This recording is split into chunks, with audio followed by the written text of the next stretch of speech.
Los saludo a ustedes en la paz del Señor y les doy la bienvenida a una nueva materia, esta materia que vamos a comenzar hoy y nos va a llevar aproximadamente un mes desarrollarla. Así que sean bienvenidos todos. La materia, como usted puede leer ahí en su pantalla, se titula Bases de la paternidad espiritual bíblica.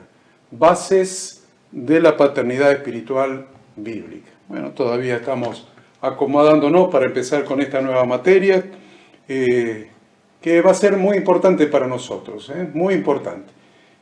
Así que preparémonos y, bueno, ya en unos segundos más vamos a comenzar a estudiar esta materia. Dentro del curso Teología y Práctica de la Función Ministerial, dentro del curso Teología y Práctica de la Función Ministerial, estamos desarrollando esta materia que le hemos titulado Bases. Estoy todavía acomodando un poco el sonido y algunas cosas, por eso estoy todavía acomodando las cosas, un poco desconcentrado, pero vamos a la materia. La materia es Bases de la Paternidad Espiritual Bíblica. Esta es una materia muy interesante. Desde ya les digo, desde ya les anticipo que es una materia muy, pero muy interesante e importante para el funcionamiento de la Iglesia, para nuestra ubicación dentro de la Iglesia y para el ejercicio de nuestro ministerio. Cada uno de nosotros, como sacerdotes en ejercicio, tenemos que ejercer nuestro ministerio sacerdotal. Esta materia es fundamental para eso. Pero mucho más importante es para aquellos que tienen o aspiran a tener algunos de los ministerios que establece Efesios capítulo 4, versículo 11, donde nos dice que el mismo Yahshua descendió y él mismo constituyó a unos apóstoles, a otros profetas, a otros evangelistas, a otros pastores y maestros. Así que es muy importante para todos aquellos que desempeñan alguno de estos ministerios especiales o aquellos que aspiran a desempeñarlo porque sienten que tienen un llamado de parte del Señor para ejercer alguno de esos ministerios. Es muy importante esta materia, porque esto nos va a enfocar adecuadamente y nos va a preparar para el ejercicio de ese ministerio dentro de un esquema de desarrollo generacional o multiplicación generacional. No se olviden que hace 2000 años Yahshua enseñaba, un poco menos de 2000 años, él enseñaba la palabra de su Padre, y gracias a que él enseñó la palabra de su Padre a esos 12 hombres, más los 70, más los 120, más la multitud, el Evangelio llegó hasta nosotros, y gracias a esa enseñanza que se traspasó generacionalmente, o sea, de generación en generación, nosotros hemos venido al conocimiento de la verdad y hemos sido instruidos en la santa y bendita palabra de Dios. El gran tema de esta materia es aprendiendo a funcionar como una familia para el cumplimiento de la Gran Comisión. Aprendiendo a funcionar como una familia para el cumplimiento de la Gran Comisión. Así que, sin más introducción, vamos a comenzar con la materia. Vamos a comenzar con la materia para redimir el tiempo. Qué linda palabra esa, ¿no? Redimir el tiempo. Vamos a redimir el tiempo y vamos a comenzar a estudiar a full. Lo primero que necesitamos es definir de dónde sale el concepto de paternidad. ¿De dónde sale? Yo muchas veces le he explicado que Dios creó fundamentalmente a la familia para que nosotros podamos entender las cosas espirituales. La familia es el modelo, es el tipo de las cosas espirituales que, analizando la familia, vamos a entender prácticamente todas las cosas que Dios ha establecido en la fase espiritual. Por ejemplo, siempre les he dicho que el matrimonio es el modelo que Dios utilizó, y lo voy a cambiar ahora, pero tomen esto de ida y ahora se lo voy a cambiar en el orden correcto. Voy a empezar diciéndole que es el modelo que Dios utilizó para Cristo y la Iglesia. Pero la verdad es que es exactamente al revés. Dios, en su propósito eterno, tenía pensada la relación de Cristo y la Iglesia, y eso es lo que usó como modelo para el matrimonio. Miren la diferencia. Usted puede pensar que Dios utilizó el matrimonio como modelo para la relación de Cristo y la Iglesia. Yo les estoy diciendo al revés. Les estoy diciendo que Dios utilizó el modelo de la relación que en su propósito eterno había pensado para preparar, obtener esposa para su hijo. Ese modelo de su propósito eterno lo tuvo en cuenta el día de la creación, cuando Él creó a Adán y Eva como matrimonio. O sea que el modelo espiritual lo llevó a lo físico para que nosotros, viendo y experimentando lo físico, pudiéramos entender lo espiritual. El modelo que Él tuvo durante toda la eternidad con su Hijo, Yeshua, el día que Él creó a la humanidad, estableció una relación de filiación y de paternidad. Pero el modelo no es la relación de paternidad que se lleva a lo espiritual. El modelo es la relación del Padre Eterno con su Hijo Eterno, llevado a la creación del ser humano teniendo hijos. Y yo les quiero ampliar eso, porque muchas veces se habla de paternidad y se piensa en una figura machista. No se olviden que Adán, la palabra Adán en hebreo significa humanidad. Incluye tanto al hombre como a la mujer. O sea que la paternidad es propio del hombre y de la mujer, que generan la segunda generación a la suya, sus hijos, y esos hijos luego, esa segunda generación generando una tercera y una cuarta, y así sucesivamente. Entonces, este tema de la paternidad, que les aclaro antes de empezar, existe maternidad y paternidad, pero por supuesto estamos hablando de algo genérico.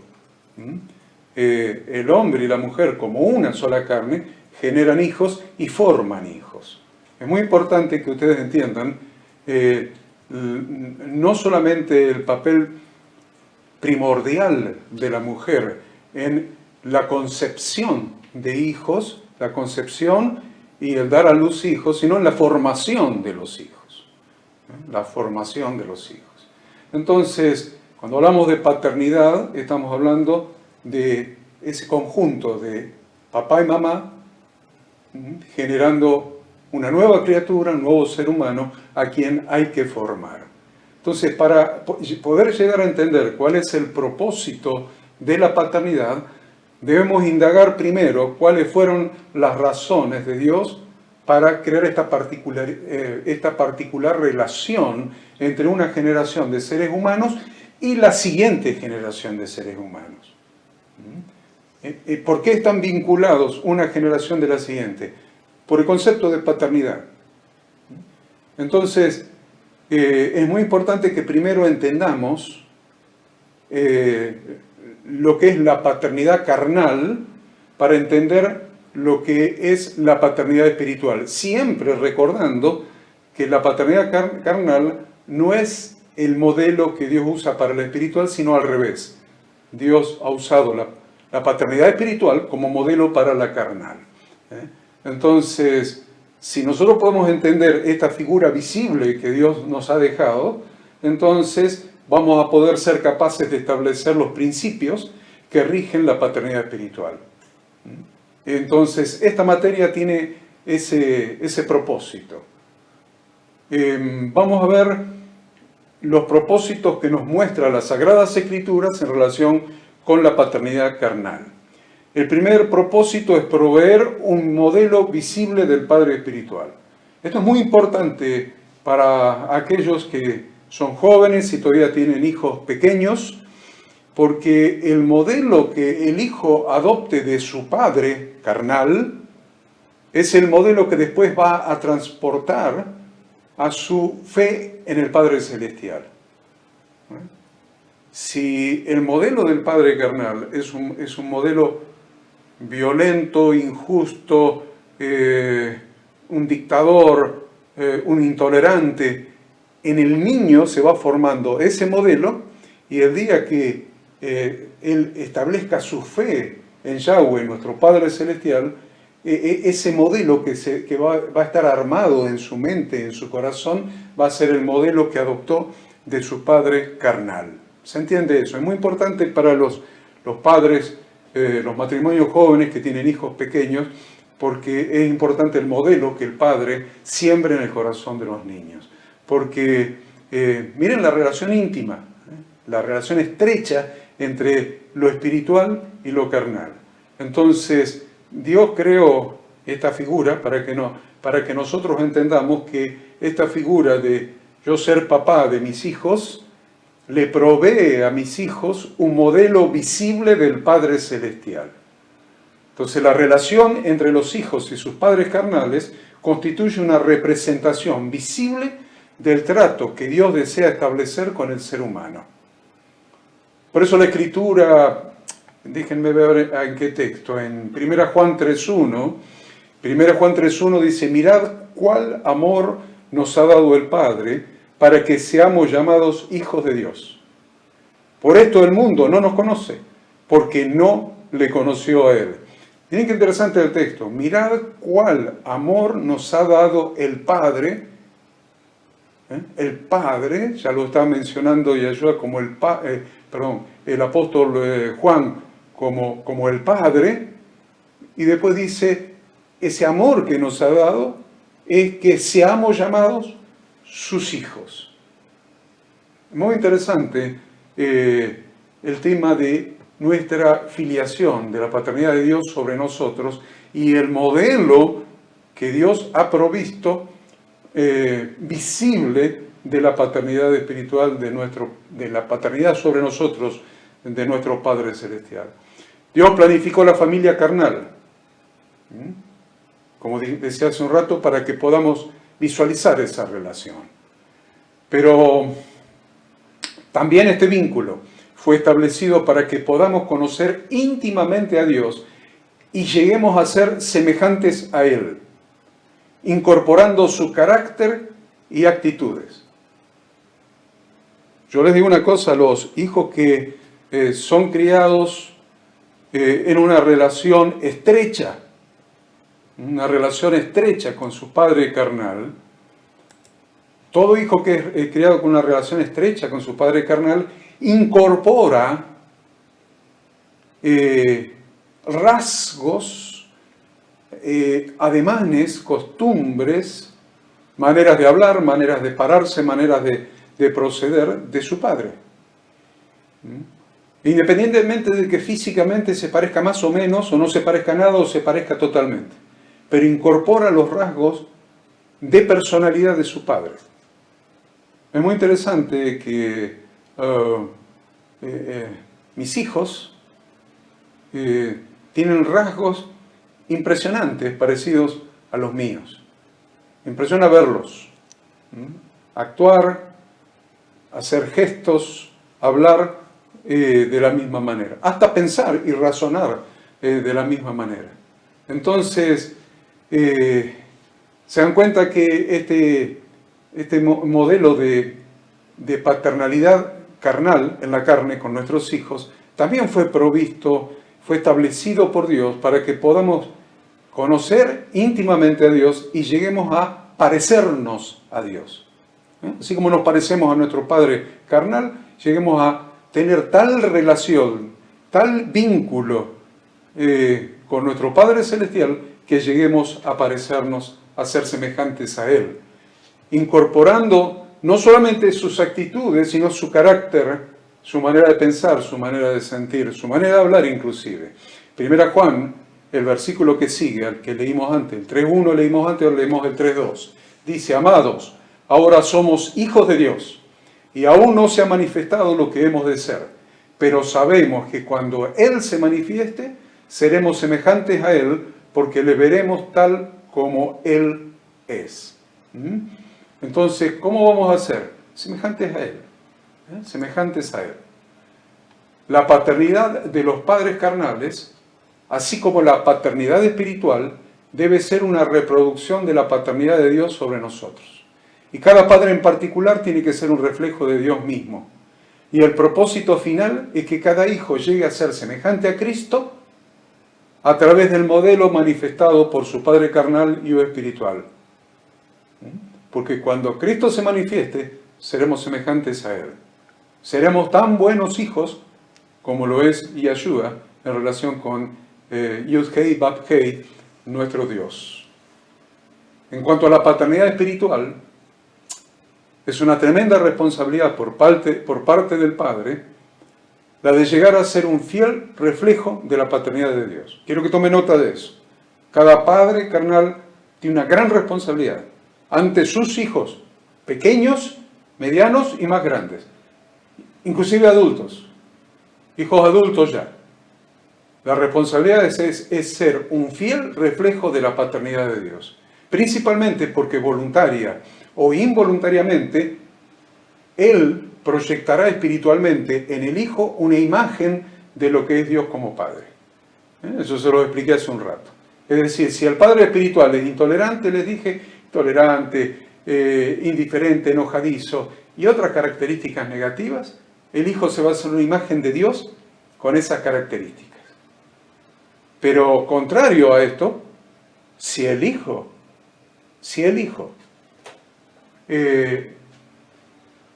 ve a un padre espiritual, a un padre perdonador, amable, amoroso, y no solamente perdonador, sino pedidor de perdón, y otras características positivas, el Hijo se hará una imagen similar de Dios. El segundo motivo por el cual Dios hizo esta figura física de la paternidad es para glorificar a Dios. Para que esta figura, esta relación de padre e hijo glorifique su nombre. Entonces, la función de un padre natural es la de formar vidas en sus hijos para la gloria de Dios. También a los padres espirituales, pero no llegamos ahí todavía. Entonces,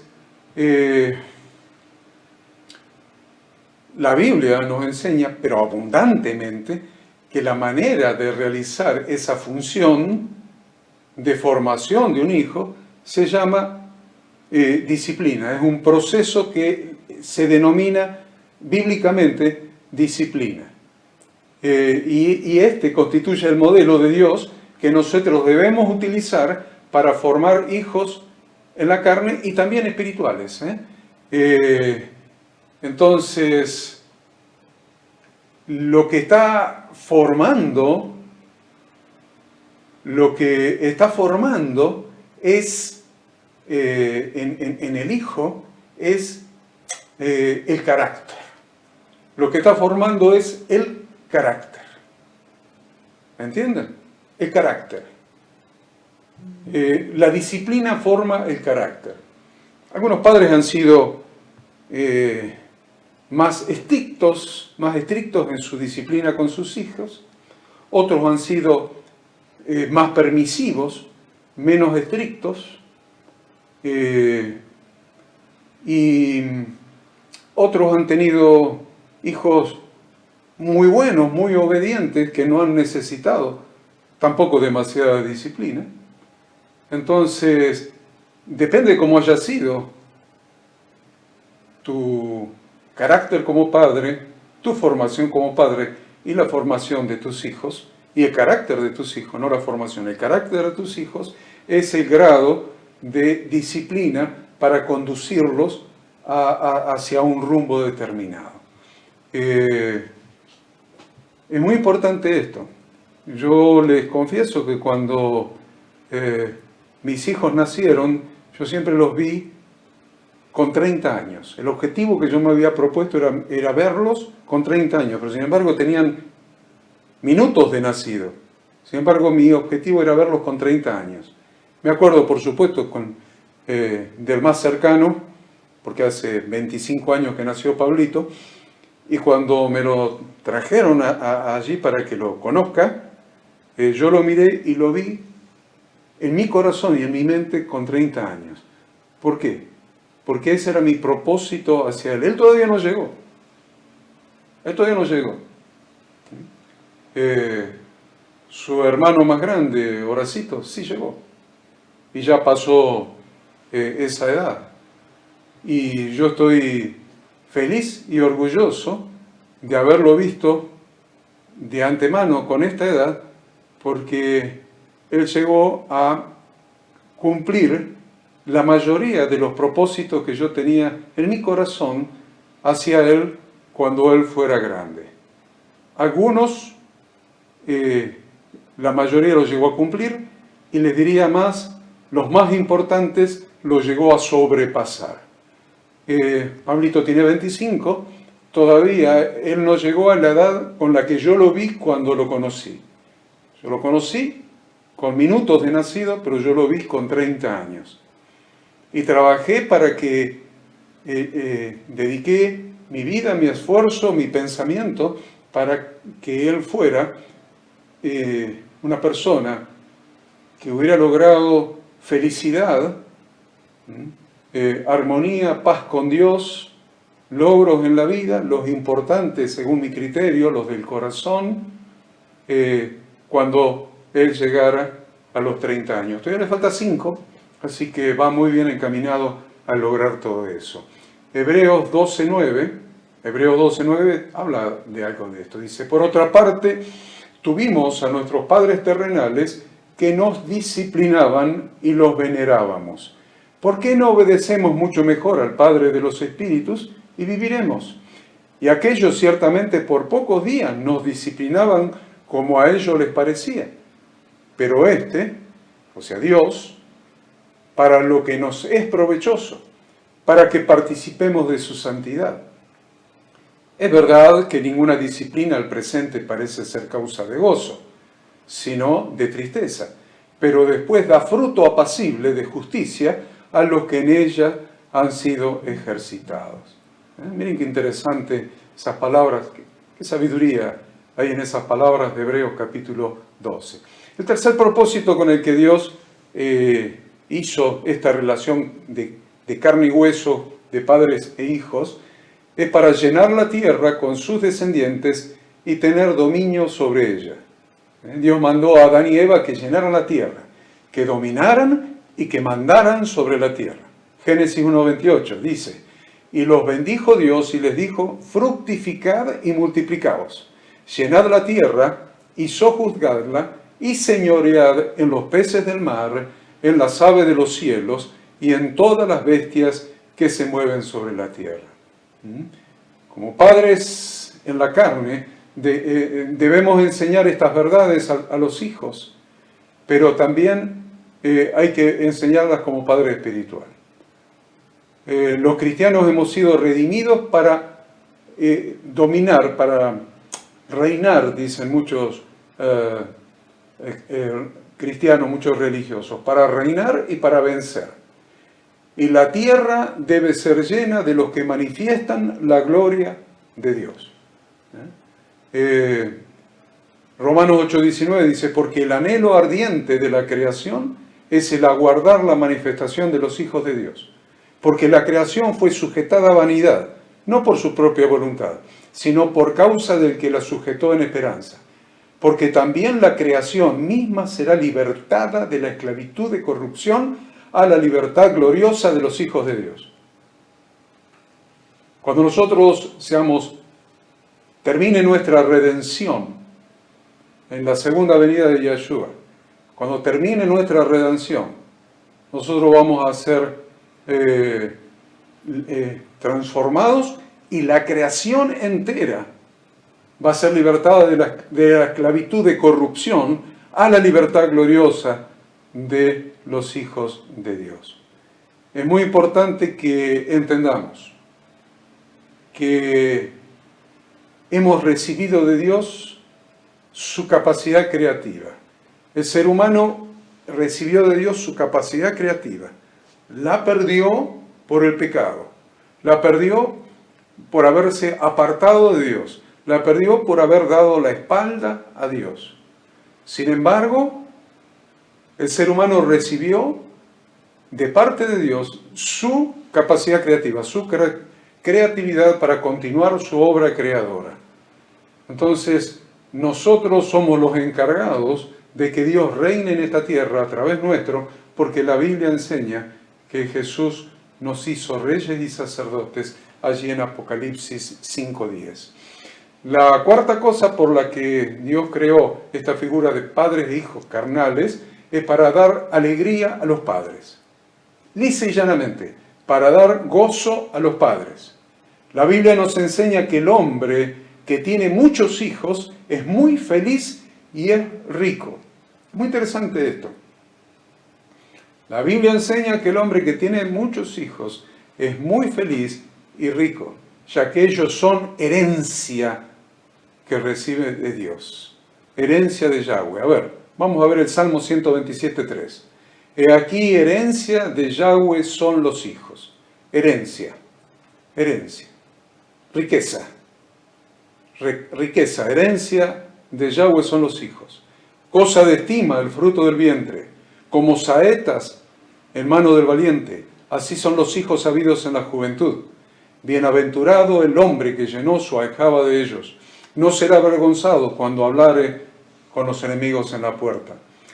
Tener herederos es una bendición de Dios.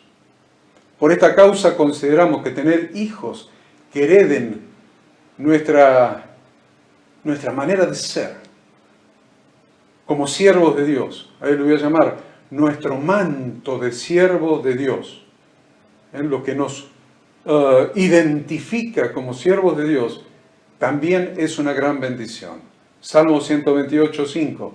Bendígate Yahweh desde Sión, y veas el bien de Jerusalén todos los días de tu vida, y veas los hijos de tus hijos. Paz sea sobre Israel. Es muy interesante este salmo, la bendición que significa ver a los hijos de tus hijos. Es impresionante la bendición de ver a los hijos de tus hijos, en definitiva ver a tus nietos. La quinta cosa por la que Dios ha creado esta relación de padres e hijos es para proveer para las necesidades de los hijos. ¿Por qué? Porque los hijos nacen con necesidades. No se pueden autoproveer nada. Necesitan la teta de la mamá para alimentarse, ni bien nacieron. No se pueden proveer a sí mismos de nada. Y hasta bastantes años después, recién van a poder empezar a proveerse. Tal vez 15, 20, 25 años después. Porque cuando Dios hizo al ser humano, tuvo especial cuidado de proveer para sus necesidades físicas. Dios hizo al ser humano y Génesis 1:29 nos enseña que Dios les dijo, yo les he dado toda planta que da semilla, todo árbol, se los he dado para que coman. Entonces Dios proveyó. Eso es muy importante que entendamos. Dios proveyó. Y si el modelo de Dios como Padre, según Génesis 1:29, fue el Dios que creó a sus hijos, Adán y Eva, hijos por creación en definitiva, lo primero que hizo fue cumplir esa responsabilidad de proveer para sus necesidades. Lea Génesis 1:29. Así como Dios proveyó para las necesidades de sus hijos, también el Padre, según la carne, debe proveer para las necesidades físicas de sus hijos. Es muy, muy importante eso. Y hay un texto que se aplica de 1 Timoteo 5:8, se aplica de abajo para arriba y de arriba para abajo y de abajo para arriba. Ahora lo van a ver. Porque dice, porque si alguno no provee para los suyos y mayormente para los de su casa, ha negado la fe y es peor que un incrédulo. Ahora lo vamos a aplicar en el sustento de los hijos pequeños. Otro de los motivos por el que Dios creó esta familia carnal es dar instrucción y formación. Hizo esta relación de padre e hijo para dar instrucción y formación. Esta función incluye enseñar, incluye corregir, y es una de las principales tareas de la paternidad. Tanto la de Dios con nosotros como la carnal y también la espiritual. Por eso Proverbios 22:6 dice, instruye al niño en su camino y aun cuando fuere viejo no se apartará de él. Los hijos deben ser formados, no estoy hablando de capacitados, no estoy hablando de enseñados, estoy hablando de algo más general, que es formados. La palabra formación incluye la capacitación, la enseñanza, la instrucción, la alimentación, el cuidado, el cobijo, el cobijo de amor. Entonces, los hijos deben ser formados. Tomen nota de esa palabra. Formación no es lo mismo que capacitación.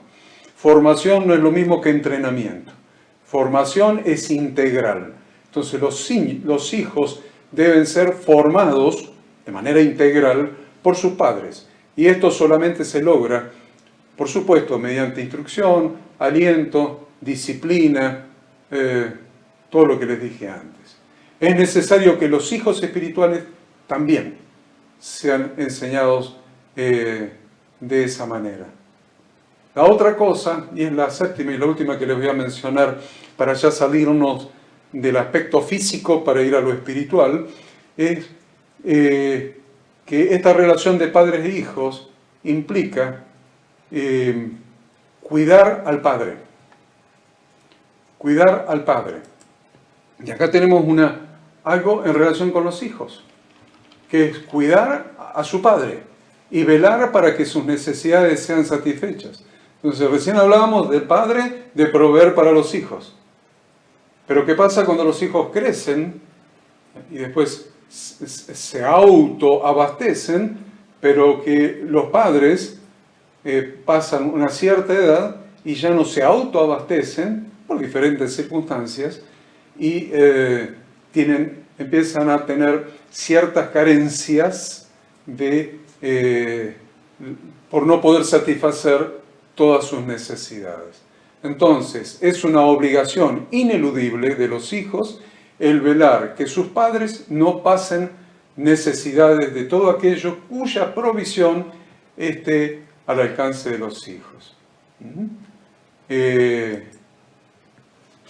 muy importante lo último que dije. Es una obligación ineludible de los hijos velar que sus padres no pasen necesidades de todo aquello, y esto es lo importante, cuya provisión esté al alcance de los hijos. Y les referencio también el texto de 1 Timoteo 5, 7 y 8, manda también estas cosas para que sean irreprensibles, porque si alguno no provee para los suyos, mayormente para los de su casa, ha negado la fe y es peor que un incrédulo. ¿Ve? Que la bidireccionalidad de esto. Podríamos tomar algún otro texto, probablemente un texto donde Yahshua reprende a los fariseos, porque el ayudar a los padres lo consideraban como corbán, como ofrenda a Yahweh. Pero con estos textos que hemos mencionado hasta aquí sobre este tema, alcanza para que ustedes entiendan cómo ese modelo espiritual, Dios, para que lo podamos entender, lo llevó al plano material para que no solamente lo veamos, sino para que lo experimentemos y podamos entender a partir de lo físico, a partir de lo natural, aquello que es espiritual. Entonces, este tema nosotros decíamos, no voy a hablar más de ya lo físico, ustedes lo entendieron. Ahora voy a hablar de lo espiritual, porque lo espiritual es muy importante, lo que sería la paternidad espiritual, porque podemos llevarlo al plano espiritual, a la relación entre Dios y nosotros, obviamente, pero vamos a llevarlo a otra relación, a una relación de nosotros con hijos espirituales. Con hijos espirituales. Vamos a tratar de poner en orden estos conceptos. Porque este tema de la paternidad espiritual es muy importante para el cumplimiento de la gran comisión que nos dejó nuestro Señor Jesucristo. Entonces, a veces tenemos inhibidores. Yo escucho a veces en alguna predicación, principalmente en alguna predicación, hablar muy mal de la paternidad espiritual. Muy mal de la paternidad espiritual. Y la verdad es que ahí pasan dos cosas. La persona que está hablando muy mal de la paternidad espiritual no profundizó las Sagradas Escrituras en relación con el tema. No la profundizó, sin lugar a dudas. Y en segundo lugar, está confundiendo el concepto. Tal vez esté confundiendo el concepto de los oportunistas que se atribuyen algún tipo de paternidad o de apostolado, cosas por el estilo, para aprovecharse, para someter y para sacar provecho y beneficio tanto económico como de poder de las personas. Entonces, yo respeto a todos los que con un corazón sincero tratan de enseñar la palabra de Dios, pero cada día más compruebo de que ninguno de los que enseñamos la palabra de Dios, que enseñamos Biblia, tenemos la verdad completa y el conocimiento completo, el conocimiento del 100%. Entonces, he escuchado a algunos decir que la paternidad espiritual es una doctrina antibíblica. Entonces, yo quiero que ustedes, cuando vayan avanzando y terminen con esta materia, se den cuenta que estas personas no han profundizado en el conocimiento de las Sagradas Escrituras en relación con este tema. Y ustedes sí lo van a hacer porque están estudiando esta materia.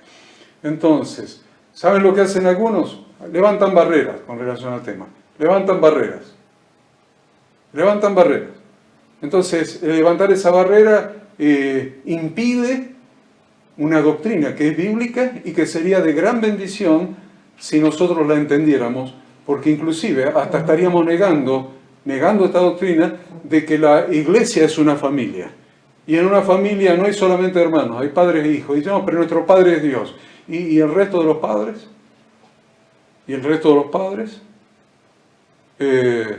Vamos a ir avanzando gradualmente. Entonces levantan barreras y se pierden de recibir la bendición que trae aparejada la realización de esta vital función,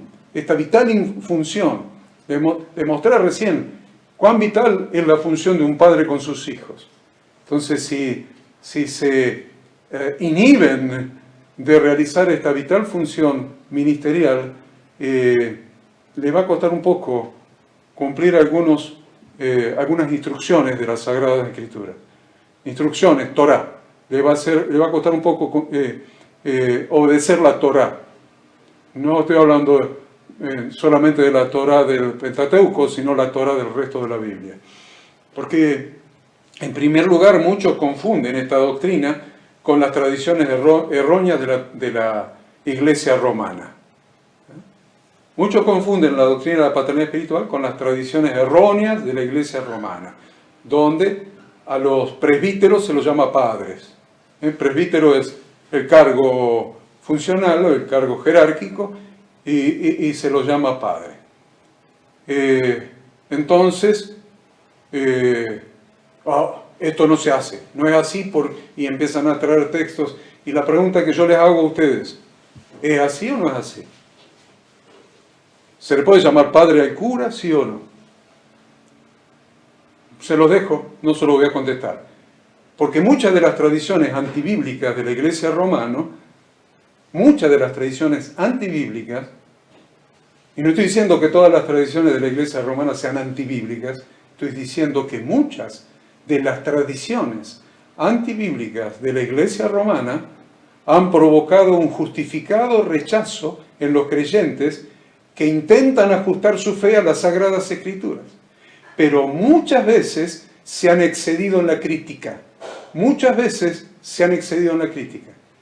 Incluso la crítica ha hecho que hayan invalidado doctrinas bíblicas que serían de gran ayuda para el correcto funcionamiento y crecimiento de la Iglesia. De esta manera, textos como Mateo 23, 9 y 10, que dice Yahshua, y no llaméis Padre vuestro a nadie en la tierra, porque uno es vuestro Padre, el que está en los cielos. Ni seáis llamados maestros, porque uno es vuestro Maestro, el Cristo. Qué lindo texto, ¿no? Qué lindo texto. Y qué fácil es sacarlo de contexto. Lo voy a leer de vuelta. Y no llaméis Padre vuestro a nadie en la tierra. Qué interesante, ¿no? Y no llaméis Padre vuestro a nadie en la tierra, porque uno es vuestro Padre, el que está en los cielos. Ni seáis llamados maestros, porque uno es vuestro Maestro, el Cristo. Este texto, tan fuerte, tan articulado, tan estructurado, tan agresivo, cuando es interpretado fuera de contexto, fuera de su contexto, y en un sentido diferente del que le dio origen, ha servido de excusa para aquellos que niegan la importancia de la paternidad espiritual. Así, nada más que de excusa. ¿Por qué? Por no profundizar. ¿De qué estaba hablando Yahshua? ¿Cuál era su contexto anterior? Su contexto posterior. Su contexto global con el resto de las Sagradas Escrituras. Han descontextualizado este texto, entonces han interpretado, han hecho una hermenéutica corta, pobre, que ha dejado afuera hasta la posibilidad de decirle padre al padre. La posibilidad de que mi hijo me pueda decir padre a mí. Porque ahí dice, y no llaméis Padre vuestro a nadie en la tierra. Mis hijos están en la tierra y yo estoy en la tierra también. Así que acá hay una prohibición, un mandamiento de la Torá, ¿ven? Una prohibición, que mis hijos no me pueden llamar Padre a mí porque ellos están en la tierra y yo también. Lo podemos llegar, y si tuviera más tiempo, lo podría llevar a una interpretación más ridícula todavía. O a muchas interpretaciones mucho más ridículas todavía. Pero ya alcanza con esto. Asimismo, entonces, olvidamos las veces que en la Biblia se menciona la paternidad como algo natural y como algo muy bueno, como algo creado por Dios. En la Torá, en la Biblia, algo muy bueno, creado por Dios. Muchas veces el sentimiento de paternidad que se genera en el corazón es tan intenso que hasta se llega a considerar como un padre a alguien que físicamente no lo ha engendrado. Muchas veces hemos visto personas que han sido adoptadas por un padre que no lo engendró, pero se llega a generar en el corazón un sentimiento tan intenso que se considera como padre a alguien que no lo engendró. Pero usted dice, bueno, pero esto es el mundo. No es en el mundo. Ese fue el caso de Eliseo, que refiriéndose a Elías, clamaba por su padre, y Elías no lo había engendrado. Entonces, ¿por qué clamaba por su padre? ¿Por qué clamaba por su padre? A ver, Segunda Reyes 2, 11 al 13. Y aconteció que yendo ellos y hablando, he aquí un carro de fuego con caballos de fuego apartó a los dos. ¿Quiénes eran ellos?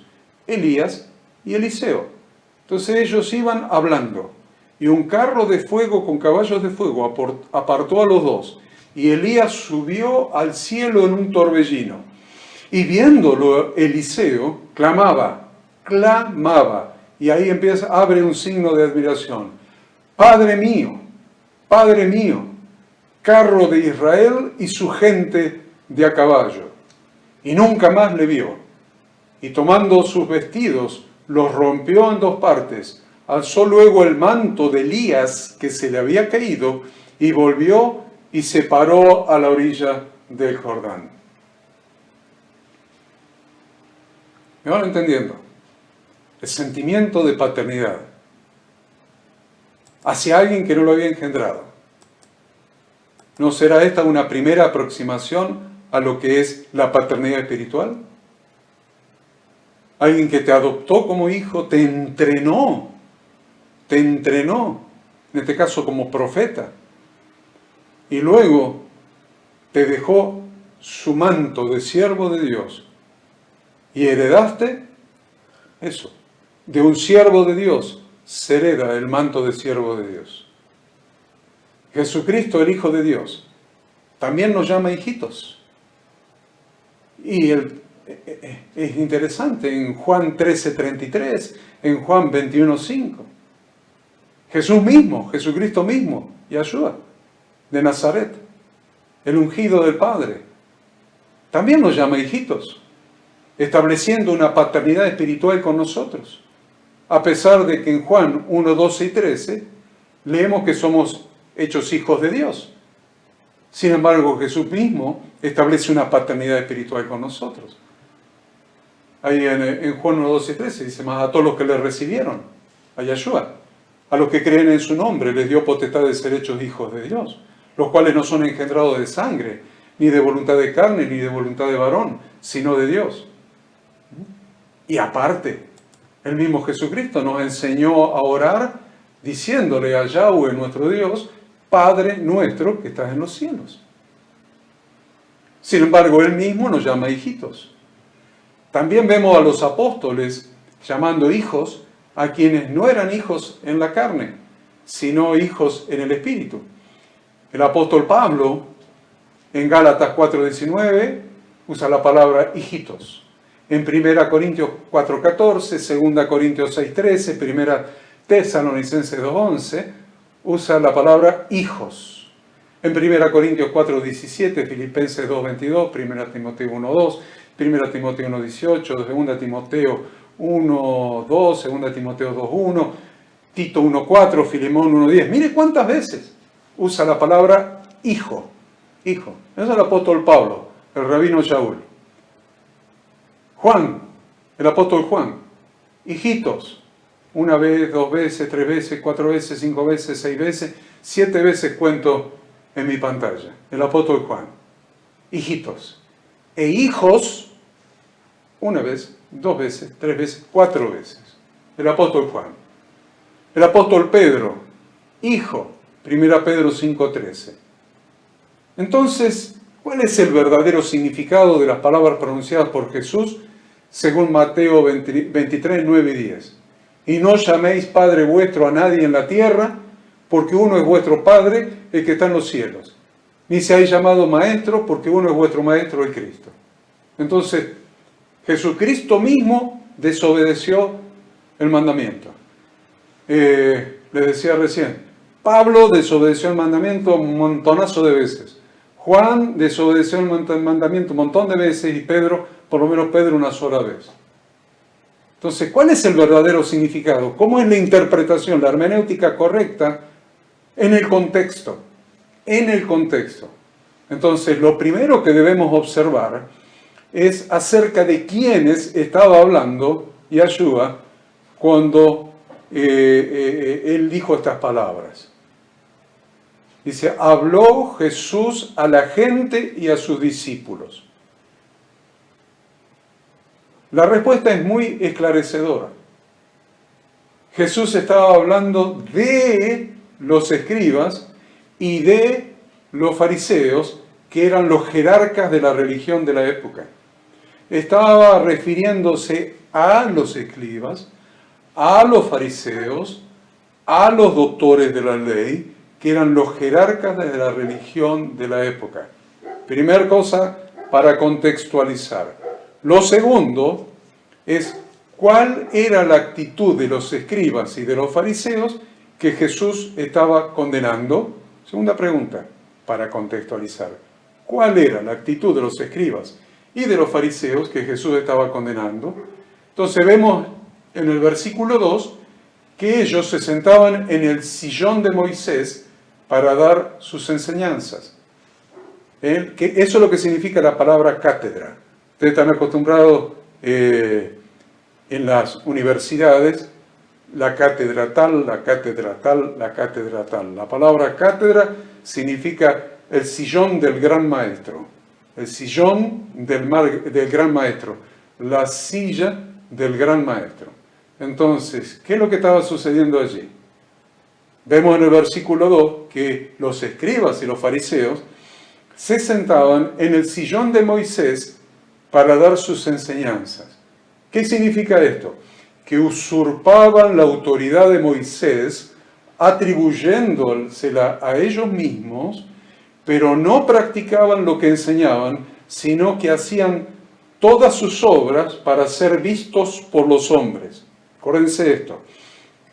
Hacían todas sus obras para ser vistos por los hombres, llenos de vanagloria, amando que los hombres los llamen maestro, maestro, rabí, rabí, o peor todavía, rabenu, rabenu, nuestro maestro. Lo tercero, para contextualizar, lo tercero es ¿cuál? La tercera pregunta, ¿cuál es la enseñanza que Jesús estaba dando en ese contexto inmediato? ¿Cuál es la enseñanza que Jesús estaba dando a sus discípulos? ¿Cuál era la enseñanza que él estaba intentando dar allí? No la estaba dando, no intentando, la estaba dando. ¿Cuál es la enseñanza? Servir con humildad de corazón. Esa es la enseñanza. Servir con humildad de corazón. Por eso sigue diciendo, el que es mayor de vosotros sea vuestro siervo. Porque el que se enaltece será humillado y el que se humilla será enaltecido. Entendiendo que aquel que se reconoce como padre espiritual de alguien, lo es para servirle, no para enaltecerse. El que se reconoce como padre espiritual de alguien, lo es para servir a ese alguien, en primer lugar, proveyéndole enseñanza y en segundo lugar, dándole protección. Esa es la manera de servir a un estudiante. Esa es la manera de servir a un hijo espiritual. Primero, proveerle enseñanza.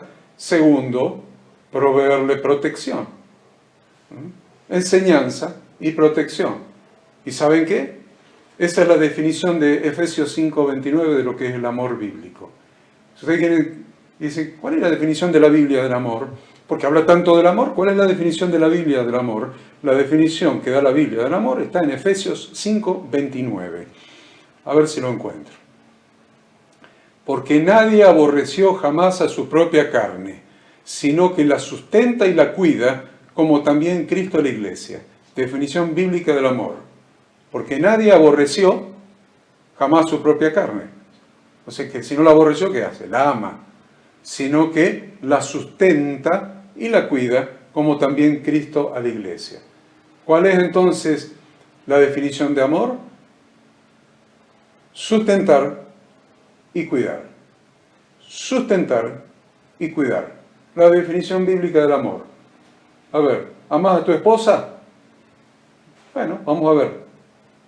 ¿La sustentás? O sea, ¿la provees y cuidás? Proveer y cuidar. Proveer y cuidar. Sustentar quiere decir proveer a sus necesidades. Proveer para sus necesidades y la cuidás. Es muy interesante la definición bíblica de lo que es el amor. Entonces, estoy hablando de que el que se reconoce a sí mismo como padre espiritual de alguien, lo es para servirle a ese alguien. En primer lugar, proveyéndole enseñanza en este caso. Y en segundo lugar, dándole protección. Proveer y proteger, que son las dos evidencias del amor bíblico que hemos estudiado. Y el que ha recibido del Espíritu Santo el don de maestro, ¿O vamos a negar el don del Espíritu Santo de maestro? ¿Lo vamos a negar? No podemos, ¿no?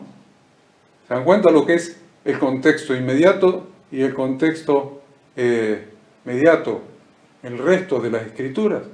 El que ha recibido del Espíritu Santo el don de maestro lo debe realizar con el mismo corazón humilde, ajustándose a enseñar con fidelidad lo que Dios instruye a través de la palabra que Él mismo ha inspirado, a través de la Biblia, entendiendo que el discípulo no es superior a su maestro, mas todo el que fuere perfeccionado será como su maestro, como dijo Yeshua en Lucas 6:40. Es interesante que si respaldados en la palabra de Jesús no podemos llamar a nadie padre, tampoco lo podemos llamar maestro. Entonces, ¿qué hacemos? ¿Qué hacemos con el ministerio dado por Jesús mismo? ¿Qué hacemos con el ministerio que Yeshua mismo, Jesucristo mismo dio en Efesios 4:11? Porque dice, y Él mismo constituyó a unos apóstoles, a otros profetas, a otros evangelistas, a otros pastores y maestros. ¿Qué hacemos entonces con ese ministerio? ¿Se lo devolvemos a Yeshua por el Espíritu Santo? Y con lo que Dios, Yahweh, Yud-Hei, Bab-Hei, puso en la iglesia. 1 Corintios 12:28. Dice, y a unos puso Dios en la iglesia, primeramente apóstoles, luego profetas, los terceros maestros, luego los que hacen milagros, después los que sanan, los que ayudan, los que administran, los que tienen don de lengua. Le devolvemos a Yeshua a través del Espíritu del Ruach el don de maestro de Efesios 4:11 y le devolvemos a Yud-Hei, Bab-Hei, nuestro Elohim, nuestro Dios, el ministerio que a través del Espíritu Santo ha dado según 1 Corintios 12:28. ¿Se dan cuenta de lo que significa interpretar la Biblia descontextualizando históricamente, descontextualizando del resto de las Escrituras y aplicando una gramática inadecuada? Con este mismo criterio tampoco podríamos llamar pastor a ningún ser humano. Tampoco podríamos llamar pastor a ningún ser humano. Porque solamente Jesús es el pastor y obispo de vuestras almas, de nuestras almas. 1 Pedro 2:25 dice, porque vosotros erais como ovejas descarriadas, pero ahora habéis vuelto al pastor y obispo de vuestras almas. Pastor con mayúscula, obispo con mayúscula. ¿Se dan cuenta? Por todo lo expresado en este punto debemos entender que en la iglesia de nuestro Señor Jesucristo no existen jerarquías, sino funciones. Esto es lo que significa. No existen jerarquías, sino funciones. Las jerarquías dan autoridad por el rango. En cambio, las funciones dan autoridad para ejercer la tarea. La iglesia no es una institución humana, sino que es un cuerpo vivo que funciona y se desarrolla, en el cual cada uno ejerce su función, y aquí donde entra la de la paternidad espiritual. Acá, en ejercer una función, no una jerarquía. La otra cosa que a veces le hace levantar una barrera en muchos creyentes con relación a la paternidad espiritual es el incorrecto concepto de la sujeción y de la rendición de cuentas. El incorrecto concepto que hay en muchas personas de lo que significa la sujeción y la rendición de cuentas. En primer lugar, en cuanto a la sujeción, el tema lo vamos a tratar en el capítulo 4 de este mismo libro. Y lo que tiene que ver con rendición de cuentas lo vamos a tratar en el capítulo 6, así que lo salteo ahora. Otra de las barreras que levantan algunos es el miedo, temor a que la paternidad se transforme en paternalismo. Interesante esto, miedo a que la paternidad se transforme en paternalismo. ¿Qué es el paternalismo? El paternalismo es la tendencia a aplicar las normas de autoridad o de protección tradicionalmente asignadas, esas normas de autoridad y protección que tradicionalmente se le asignan al padre de familia, a otros ámbitos de relaciones sociales, tales como la política, por ejemplo, el paternalismo político, la religión, el mundo laboral, manipulando a las personas que están bajo el cuidado paternal, manipulando. Su aplicación, o sea, la aplicación del paternalismo, conlleva a una reducción de la libertad, a una reducción de la autonomía de la persona o del grupo frente al posible daño que esa persona o grupo pudiera causarse a sí mismo en caso de disponer de mayor autonomía y libertad. Entonces, ante el eventual daño que se podrían causar, en el caso más suave, se crea la figura del paternalismo que inhibe la libertad, inhibe la autonomía, para que la persona o el grupo no se autoinflijan algún tipo de daño. Entonces, en definitiva, el ejercer el paternalismo, al ejercer el paternalismo, una persona toma decisiones por otra. Eso es lo que es la consecuencia. Al ejercer el paternalismo, alguien toma las decisiones que la otra persona tiene que tomar. Y las decisiones estas del paternalismo no pueden discutirse, no pueden cuestionarse, aunque también otorga ciertos consentimientos y dice que te permite y te hace sentir que te está dando afecto. Ustedes lo pueden ver en la política, lo pueden ver en la iglesia, lo pueden ver en grupos sociales, a veces en las mismas empresas, en las mismas fábricas o diferentes tipos de empresas. Pero siempre, tomar decisiones por otra persona retrasa la maduración de esa persona. Siempre, tomar decisiones por otra persona, tomar decisiones que debe tomar esa persona, retrasa la maduración de la persona.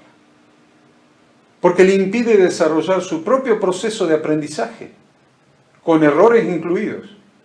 Impedir la sana libertad y la autonomía del hijo, la sana libertad y la autonomía del hijo, escudados en una autoridad paternal, a pesar del afecto que se le pueda estar brindando, es dañino para el crecimiento.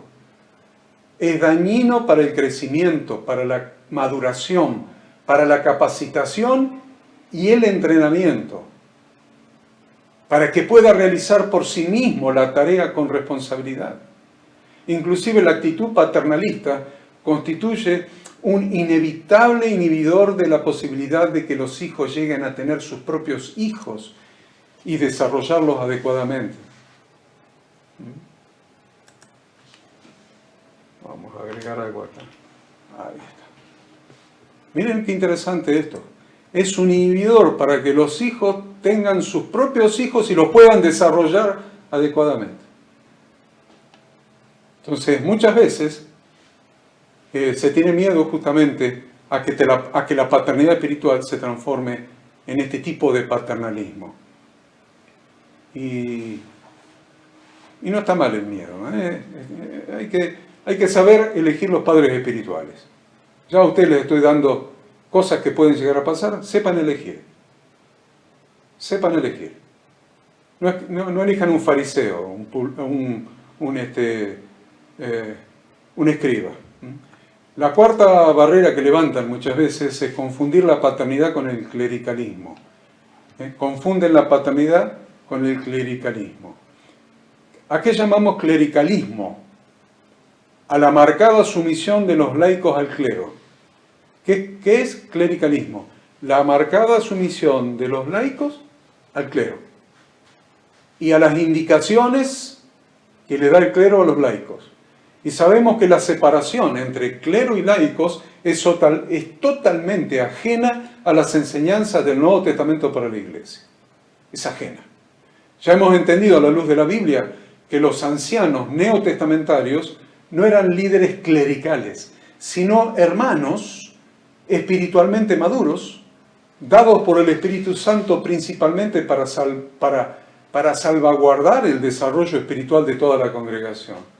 pero no eran más que hermanos espiritualmente más maduros y que el Espíritu Santo los confirmaba para cumplir una función de cuidar el desarrollo espiritual de toda la congregación.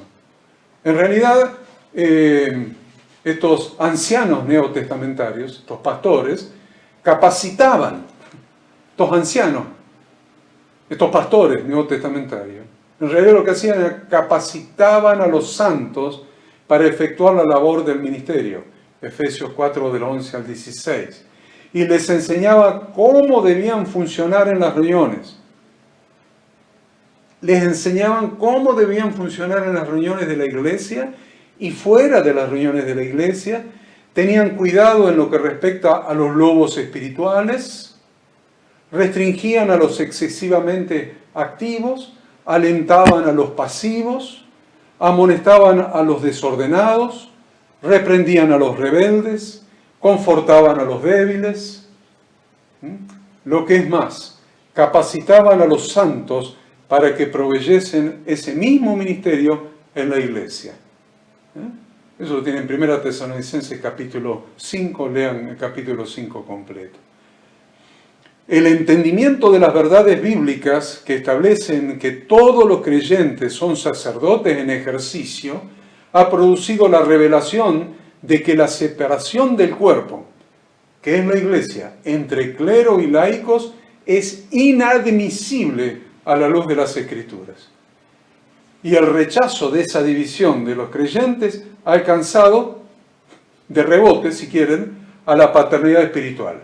Porque muchos han creído que esta es una variante más de la referida separación entre clero y laicos.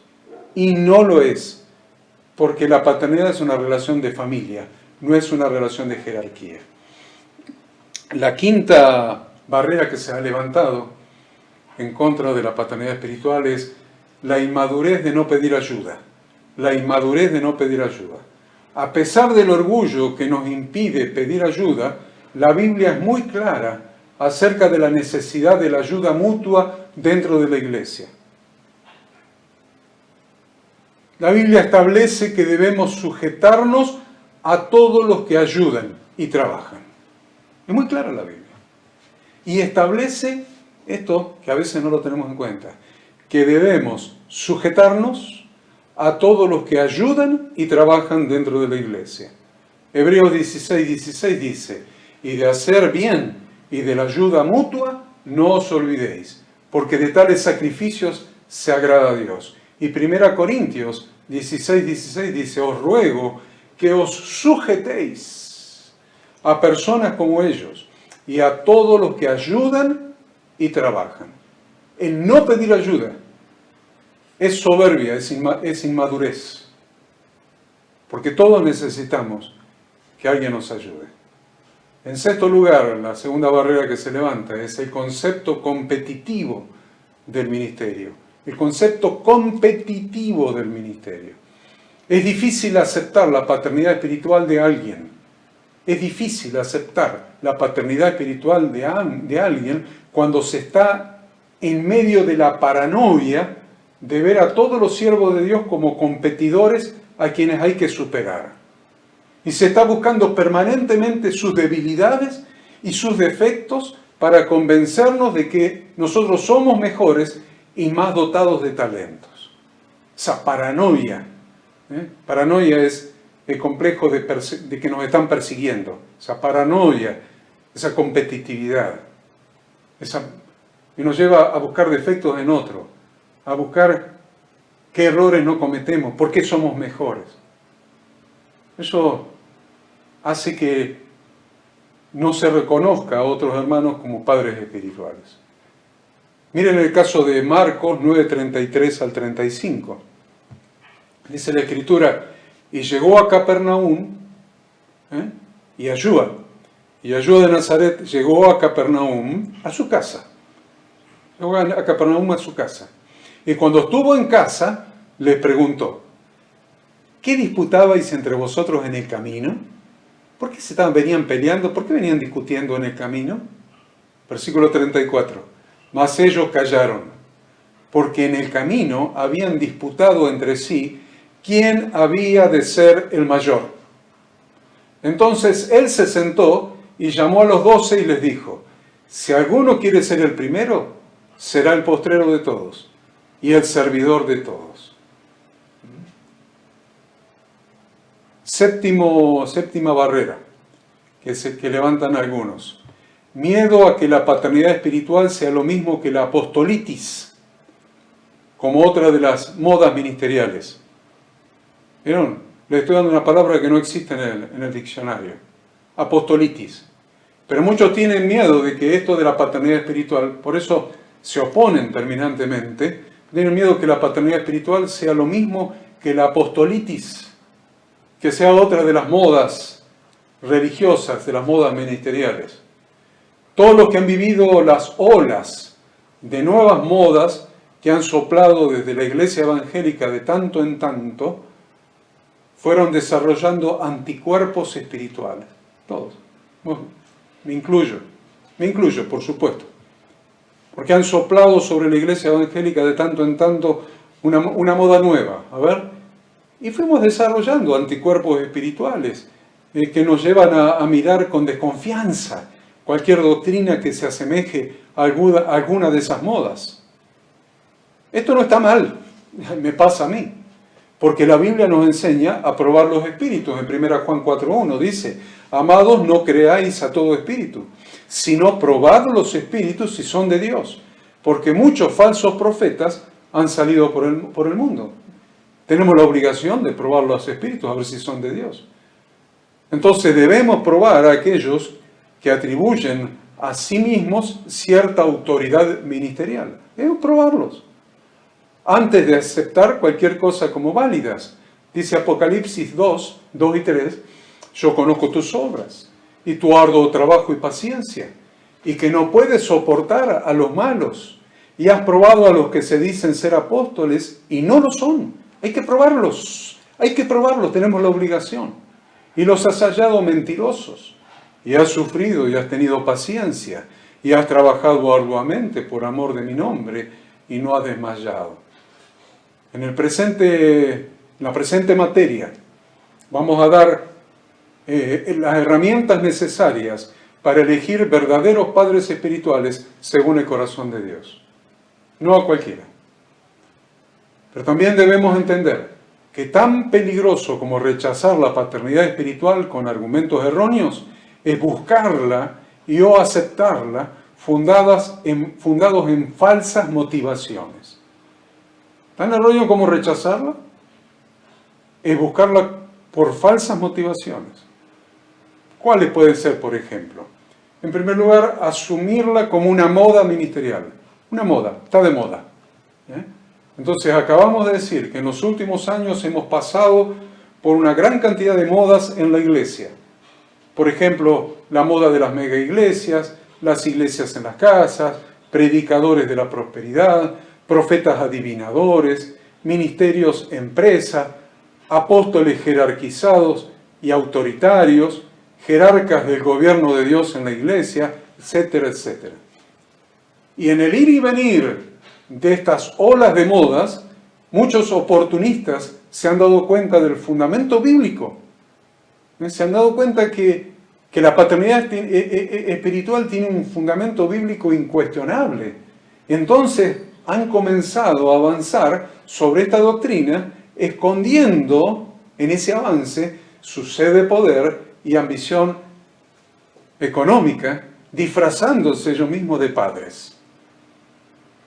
Y como esa es la nueva ola, muchos adoptan la posición de hijos, buscando que el padre que eligen sea lo suficientemente exitoso como para obtener cierto prestigio ministerial, al presumiblemente someterse a él. Y de esa manera querer superar una baja autoestima ministerial, porque con un padre espiritual exitoso se sienten menos fracasados. Se toma esta cobertura como una manera de lograr reconocimiento. Otra de las falsas motivaciones puede ser buscar un ordenamiento legal y jurídico para la congregación, por ejemplo. Buscar un ordenamiento legal y jurídico para la congregación. Y la verdad que esta es la motivación más frecuente que hemos encontrado. Es más fácil buscar la cobertura de algún padre espiritual que tenga en orden los aspectos legales que realizar una capacitación de 3 años como mínimo, una capacitación ministerial, que es lo que exige la ley, de 3 años como mínimo, de manera formal, y cumplir con todos los requisitos para obtener una inscripción legal. Entonces es más fácil buscar la cobertura de un padre espiritual que esté en orden con sus aspectos legales, que no sea muy molesto, a quien se le pase a lo mejor una contribución, una donación, un diezmo, y ya estamos bien, La otra cosa por la que muchas veces hemos visto mala motivación para buscar un padre espiritual es querer justificar una división. Son muy comunes los grupos disidentes que se separan de alguna iglesia local y se comienzan a reunir. Luego buscan obtener la paternidad espiritual de algún reconocido ministro que los pueda defender justificando su rebeldía. Se dan de dos maneras, ¿no? De dos maneras. Grupos disidentes. Alguien se levanta, empieza a utilizar su liderazgo carismático sobre otros miembros de la congregación y empieza a hacer proselitismo, a conseguir adeptos. Entonces tiene su grupo de comunicación semanal, de interpretación, de sus interpretaciones de la Escritura, de marcar los errores del pastor, marcar inclusive los errores de interpretación del pastor, los errores de forma, armando el grupo. El grupo, vamos a llamarlo grupos disidentes, que en definitiva el resultado, el destino, va a ser siempre el mismo: separarse de la iglesia local, separarse del líder, ese líder que ha surgido con ese grupo, separarse de la iglesia local y comenzar a reunirse. Entonces, algunos buscan la paternidad espiritual antes de separarse de la iglesia. Buscan a alguien, se acercan a alguien, pero la mayoría lo hace después, después que se fueron. Entonces la persona dice: no, te estoy dando cobertura paternal, paternidad espiritual a un grupo que no tiene iglesia. Y ese es un argumento en el que muchos de nosotros hemos caído. Muchos de nosotros hemos caído en ese argumento.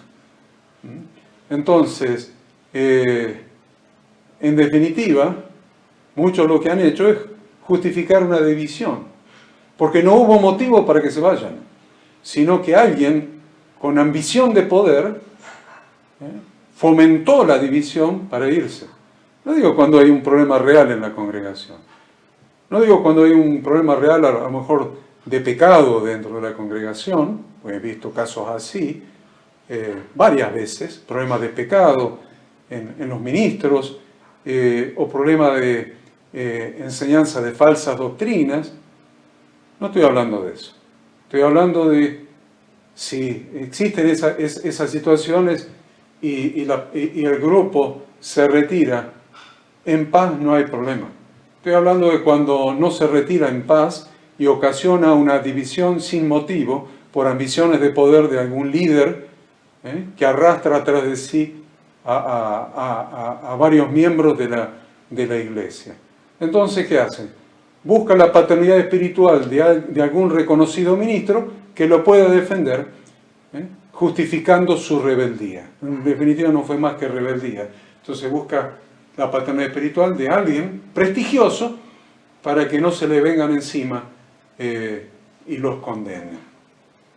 Judas 17, versículos 17, 18 y 19 dice así: pero vosotros, amados, tened memoria de las palabras que antes fueron dichas por los apóstoles de nuestro Señor Jesucristo, los que os decían: en el postrer tiempo habrá burladores que andarán según sus malvados deseos. Estos son los que causan divisiones, los sensuales que no tienen al Espíritu. Estos son los que, fíjense el versículo 19, Judas versículo 19. Estos son los que causan divisiones, los sensuales que no tienen al Espíritu. ¿Qué quiere decir sensuales? Debemos tener cuidado con las divisiones, teniendo siempre presente que lo que causan divisiones son sensuales. Es decir, se manejan por lo que ellos sienten. Sensuales viene de sentimiento, de sensación. De sentimiento, de sensación. Se manejan por lo que ellos sienten y no por lo que enseña la palabra de Dios. Tengan cuidado con los sensuales, que hoy sienten una cosa, mañana sienten otra. Porque estas personas siempre causan divisiones. ¿Por qué? No tienen al Espíritu, no tienen al Espíritu Santo. Lean Judas del 17 al 19. Judas no tiene ningún capítulo, tiene versículos nada más. De los versículos 17 al 19. Es muy importante que podamos entender esto. No levantemos barreras contra la doctrina bíblica de la paternidad espiritual, ni contra ninguna doctrina bíblica. Porque la Biblia es la Torá de Dios, son las instrucciones de Dios para que nuestra vida dé en el blanco. Y esto de lo que hemos hablado hoy, también son instrucciones de Dios para que la vida dé en el blanco.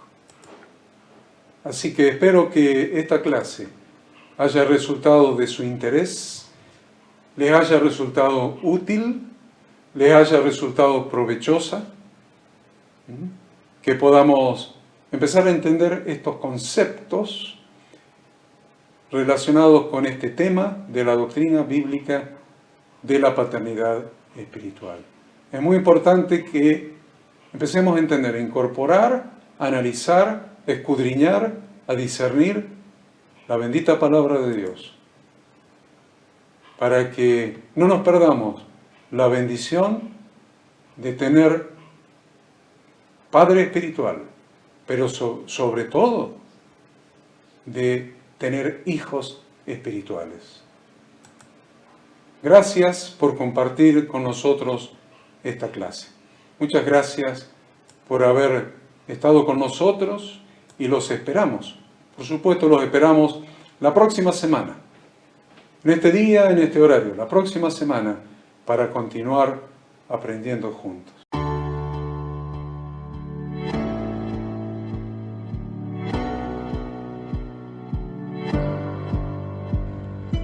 Queremos que tú también conozcas esta herramienta que durante los últimos 18 años ha sido útil para las iglesias de todo el mundo de habla hispana, capacitando cientos de siervos de Dios.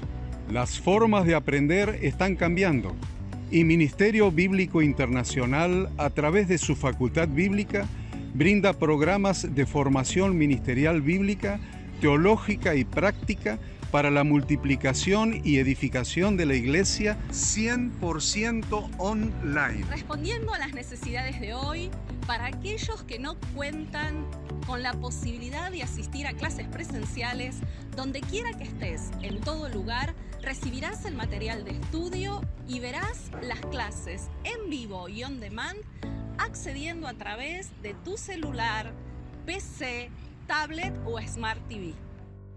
Recibe tu capacitación en las siguientes carreras: diplomado en teología para maestros de grupos de evangelismo y discipulado, licenciatura en teología pastoral, diplomado en teología y práctica ministerial para pastores, líderes y servidores.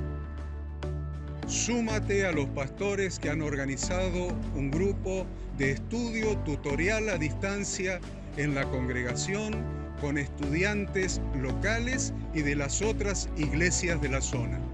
Esta es tu oportunidad como seguidor de Cristo para comenzar tus estudios y completar tus exámenes desde la comodidad de tu hogar y en los horarios que tengas disponibles. Súmate al liderazgo de este tiempo y adquiere las habilidades, herramientas y valores necesarios para impactar el mundo con la palabra de Dios y transformar la vida de aquellos que creen al Evangelio. Para más información, ingresá a facultadbiblica.com.